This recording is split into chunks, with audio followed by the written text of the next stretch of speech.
Magandang gabi sa lahat. Ayan guys, kain tayo ng seafood. O diba, ito kaysa tusukin ko siya ng karayong or perdible. Ito, yan ang laman, ang sarap. At saka ang sarap ng sabaw talaga. Ayos.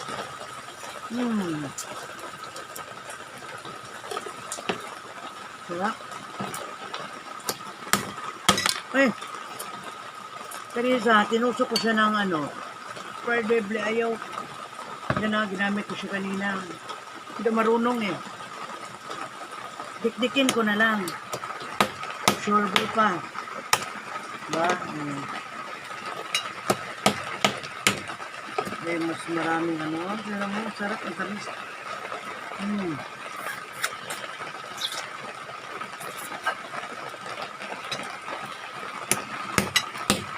Uy, delikado ma-pukpuk yung kamay.